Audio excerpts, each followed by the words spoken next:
ঢাকার ধামরাইয়ে সুয়াপুর ইউনিয়নের পাকিস্তান বাজারে স্থানীয়দের নজরদারিতে ধরা পড়ল ডাকাত দলের ৮ সদস্য।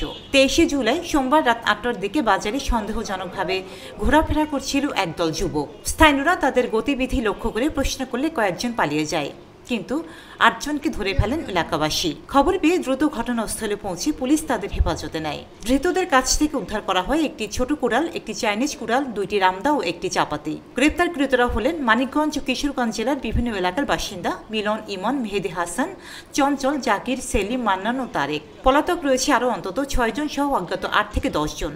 ধামরাই থানার ওসি মোহাম্মদ মনিরুল ইসলাম জানান, আটকদের প্রাথমিক জিজ্ঞাসাবাদে তারা ডাকাতির পরিকল্পনার কথা স্বীকার করেছে। এই ঘটনায় ডাকাতির প্রস্তুতি আইনে মামলা দায়ের করে আদালতে পাঠানো হয়েছে এবং ৭ দিনের রিমান্ড আবেদন করা হয়েছে। তিনি আরও জানান, গ্রেপ্তারকৃতদের বেশিরভাগই ধামরাই সীমান্তবর্তী মানিকগঞ্জ জেলার। স্থানীয়দের সচেতনতা আর পুলিশি তৎপরতায় একটি বড় ধরনের অপরাধ ঠেকানো সম্ভব হয়েছে। তবে পলাতকদের ধরতে অভিযান অব্যাহত রয়েছে। উক্ত আসামিরা জিজ্ঞাসাবাদে স্বীকারোক্তি প্রদান করে। তারা গ্রেপ্তারকৃত আসামি সহ আরো ৬ জন আসামির নাম প্রকাশ করে এবং অজ্ঞাত নাম আর ৮-১০ জন ছিল তাদের সাথে।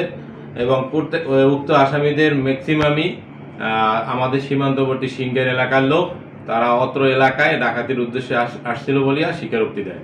তাদের বিরুদ্ধে ডাকাতির প্রস্তুতি আইনে মামলা নেওয়া হয়েছে এবং আজকের তাকে বিজ্ঞ আদালতে তাদেরকে প্রেরণ করা হবে এবং তাদেরকে জিজ্ঞাসাবাদের জন্য এবং তাদের ব্যবহৃত চোরাই ডাকাতি কাজে ব্যবহৃত অস্ত্র এবং অজ্ঞাত অন্যান্য আসামিদের নাম ঠিকানা সংগ্রহের লক্ষ্যে ৭ দিনের রিমান্ড চাওয়া হয়েছে। রোজিনা রোজি, দেশকাল নিউজ।